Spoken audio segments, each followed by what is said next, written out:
Today we got a trailer in that's the epitome of neglect. This is a landscaping trailer. Guy's been using it for 4 or 5 years that I know of with absolutely zero maintenance on it. So he brought it to me because the front wall got caved in, which popped the roof up. And yeah, I don't know if he hit something or what happened, but you can see the roof has popped up. Maybe about a year ago or so, he ripped the door off. So we went ahead and screwed a piece of plywood in there to keep him going.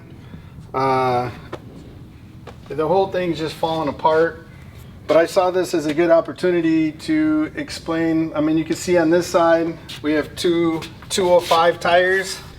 On the other side, they're 225 tires. I guess it's good because he has the same size tires on both sides, but it's bad because the trailer leans now. But anyways, I just thought it was what I really want to focus on is what I see underneath that's concerning, that caused these axles to bend, and it's causing brand new trailers that have the same problem with, their first trip out. So we'll go ahead and lift it up and take a look underneath and talk a little bit about the axle situation.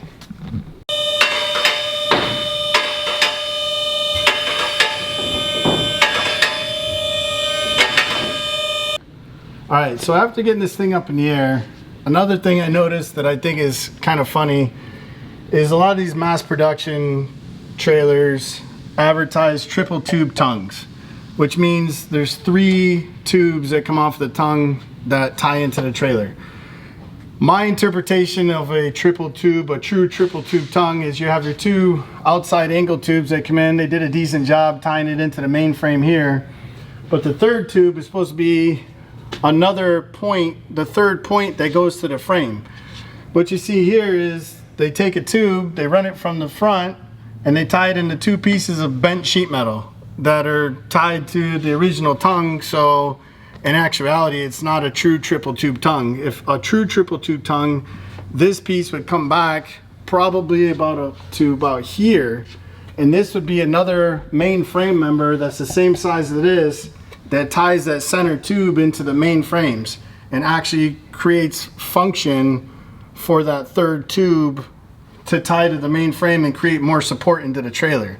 So they're advertising triple tubes, but they're not true triple tubes. They're pretty much all cosmetic. It's good for tying the tongue jack in though. Anyways, getting back to the axles. This is a lot of what I see in even brand new trailers. We'll see some tire wear on the inside here, which is one of the many indications that this axle's bent. You can see up in here, right above these U-bolts, there's dents in the frame.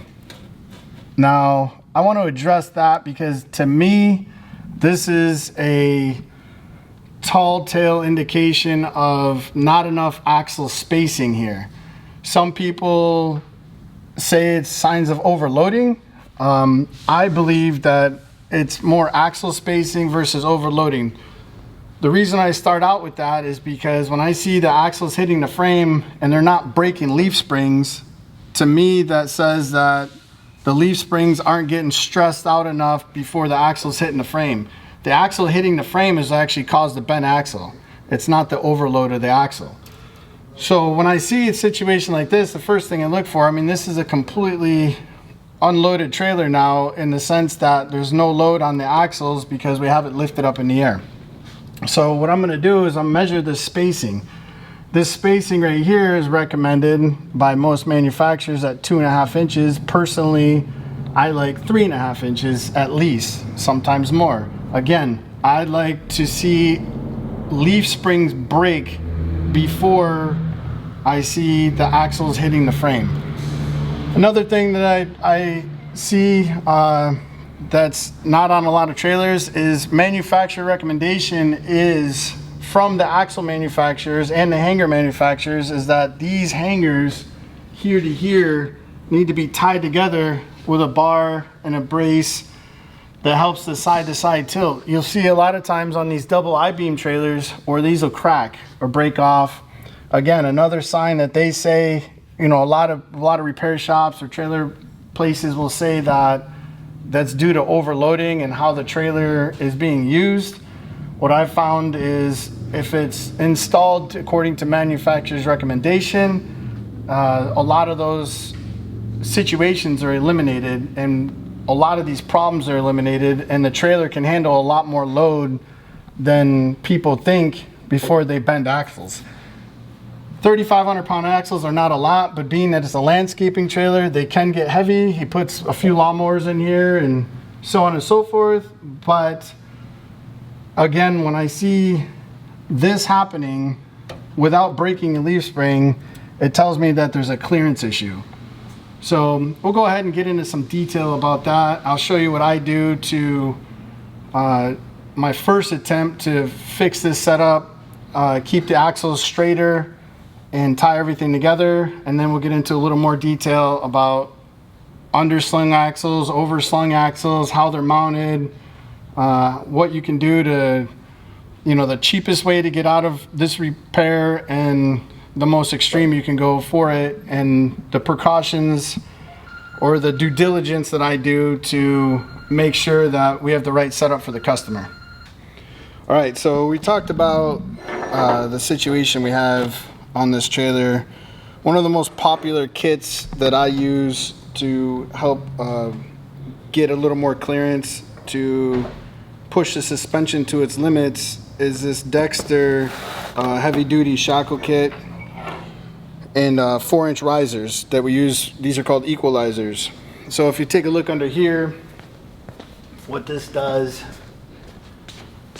here is this equalizer, it pushes the leaf springs down, and it allows more clearance in here. And then also combined with that, the heavy duty part of it is the shackle links that you'll see here.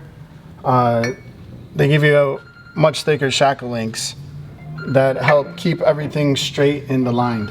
Okay, so as far as alignment and what I'm talking about when I say the shackle links keep everything aligned, as everything wears out, these shackles, the holes get oblonged, and the springs will start to rock back and forth, and when you turn, the axles will actually shift.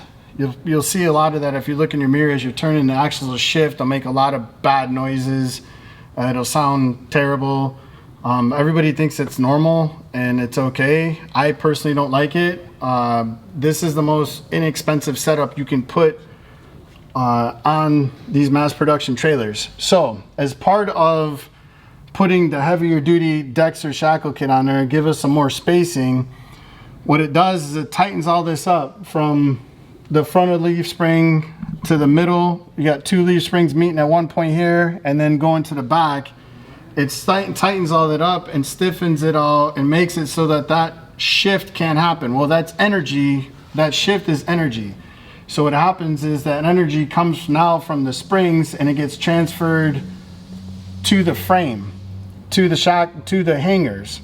So this is why the manufacturers recommend crossbarring the hangers themselves, so that the torque load that's being applied to these hangers on the front and the back and the middle is transferred side to side to keep the frame from wanting to roll over as you turn. So getting back, that was a side note. Getting back to the axle clearance here, if we look at our measurement, I measured from the top of the U-bolt to the top of the frame here. It's about 2 1/4 inches. Okay, but we have to remember that's completely unloaded. If you want a more accurate measurement, when you set it down on the ground, that's going to come up a little bit because a little bit of load's going on the frame. So you should measure that load while it's sitting on the ground under a load. Another thing to factor for here is as this rotates, going over bumps and things of that nature, or not being towed level, which is another super important thing about axle clearances and why you should always tow your trailers level no matter what your truck's doing, is that when this rocks up, and you can see this one's been hitting the frame here, this part's been hitting the frame here, which maxes this all the way out. So we'll go ahead and push this up now. It might make a loud noise and seem funny. So when you push it up, now this is another thing, that this would represent like an overslung axle. But if we push this up, which we'll get a jack and get it, you'll see what I'm talking about in our clearances having a problem. They're already greatly reduced just by not towing your trailer level. So let me get that set up and we'll show you that. Okay, so what we did here is a simulation of if the trailer is not being towed level. I held this front axle up with a strap, I jacked the back axle up until we're hitting on the frame, just to show what the difference is in the spacing. So our spacing went from 2 1/4 inches to less than about 1 1/4 inches, just by the equalizer being rocked, which again represents the trailer not being towed level. So when I see wear marks on the front and back side of this, that means these are coming up to hit the frame, and it's limiting our axle spacing even more. So now the recommended axle spacing is at least 1.5 inches, preferably 2.5 while loaded. So as you can see, you're taking 1 inch just on the travel. Now with a taller equalizer, it won't allow this to fall out as far, because this will lock out and it won't let this rock up all the way, which gains us a little more spacing here as well. So that's the benefit. I'll get that kit again.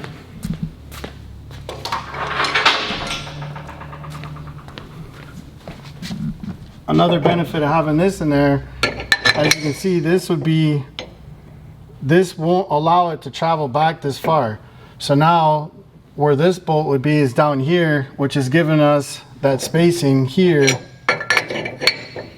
which is restricting how far this can go up. So this top bolt will now be here, which is not allowing it. This one will be locked out, and it's not allowing this one to to get to the frame, which gives us at least another inch here in our spacing by just putting a bind in the suspension. Another thing as well with this smaller equalizer is chances where you can go over a bump and this falls out, and when it comes back up, they end up underneath and they get stuck like that, which means it's putting pressure on one axle more than the other one, and this right at this point here with the shackles being flipped to the other side. So as you can see here, this is the instructions that actually come with this kit, and it says that if the static bump clearance is greater than 2.5, a bump stop should be installed. I don't particularly like a bump stop simply because I want it to lock out and have that extra clearance. I'd rather the strain go to here and stress the leaf springs out versus the axles hitting the frame and bending the frame, or bending the axle, excuse me. It also says here that if it's less than 1.5 inches, you're limiting the full movement of the suspension, which what we measured is once the trailer comes up, it's actually hitting the frame, and it only allows for 1.25 inches of movement. A general leaf spring will travel 1.5 inches before it reaches its max capacity. So we've already cut 1/2 inch out of the clearance, out of the travel of the leaf spring, just by not hauling the trailer level. So by having this kit also hauling it level, we're giving it more than enough clearance, which takes me back to putting the pressure on the leaf spring instead of allowing the axle to bottom out in the frame. We're putting the pressure on the leaf spring, and the leaf spring becomes the weakest point. And if you break a leaf spring at that point, now you know you've reached your max capacity of your axles, and then you have to start addressing a higher capacity axle because you've already secured your clearances. This particular kit, the reason why I say this is, even if you don't do any of the cross bracing, if you just install this kit, you're gonna get the track of your axles truer, you're gonna stop the stagger, you're gonna get the clearances that you need, and you're gonna be into it. It's hour install, maybe.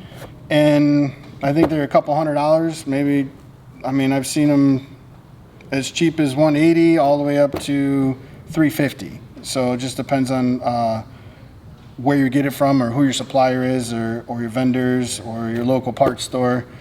But this is my go-to right off the bat when customers are having these issues. Even on, I mean, I recommend this on brand new trailers, simply because I don't really appreciate how a lot of these mass manufacturers are using the shorter hangers, which we'll get into different selection of hangers, and because this can be accomplished with hangers instead of equalizers as well. It's kind of hard to get a hold of taller equalizers, but it's common to, depending on the depth you're going into for the repair, what's needed, so on and so forth. There's thousands of different variables. I'm just trying to cover the most common, readily available stuff that I like to use that helps my customers out and gets the trailer to perform that's at a place that makes me feel comfortable. The purpose of this whole video is just a general inspection and some things to look at, whether you're looking at a high dollar repair, or you're looking at purchasing a used trailer, or you just purchase a new trailer and you're trying to identify if everything's working properly. In a future videos, we can address what we do to decide on what axles to replace bent axles with, how we figure out weights, if a customer should upgrade to a heavier axle, when it's appropriate.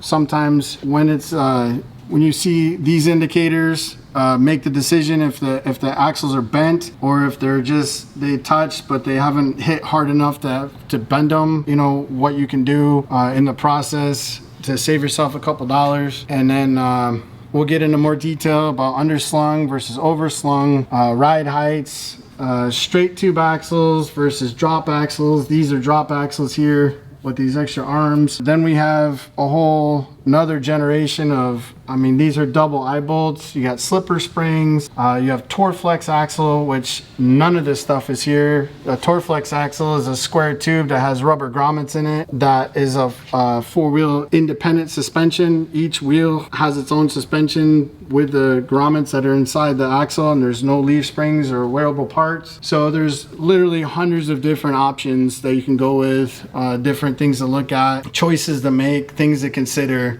We'll just cover a few of them, generally speaking, and then as we go along, if people have specific questions or things of that nature, we'll address it then.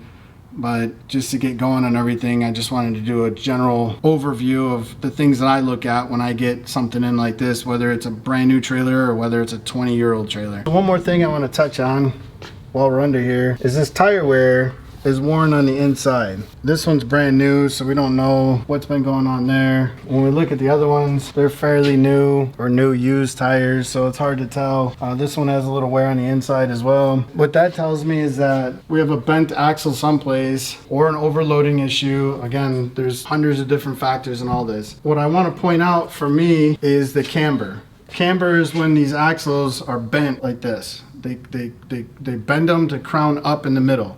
A lot of people think that if they see a bent axle up, that it's a bent axle and it's no good anymore. That's not the case. That's camber, which is good, so that when the load comes onto the axle here, it's the leverage is pushing it down here. So under a load, these will be straight, but when there's no load on them, they're bent up a little bit. That's called camber. I camber every axle. I think, my opinion, every axle from 1,000 pounds to 10,000 pounds, where they stop cambering them in some axles, all should be cambered because it helps with the tire wear, with the flex of the suspension. When the axles are straight and you load them, they bow down. When they bow down, that's when you start getting funny tire wear like this. I haven't seen personally any straight tube axles under a load not wear the tires on the inside. If you look at an axle and it's bent down under no load, if it's bent down this way, then the axle's definitely bent.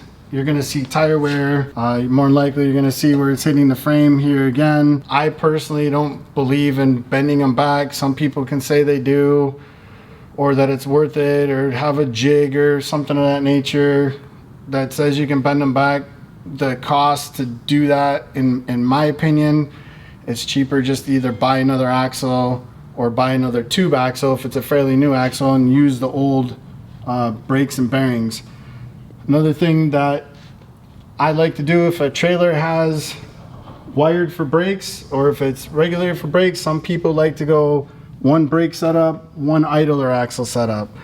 Personally, if I'm going to run brakes on one axle, I'm going to run brakes on both axles, simply because the more brake the better. I've never seen a trailer, or I've never heard a customer say that there's too much brakes on a trailer and, you know, not want to beat the truck brakes more or the tow vehicle brakes more.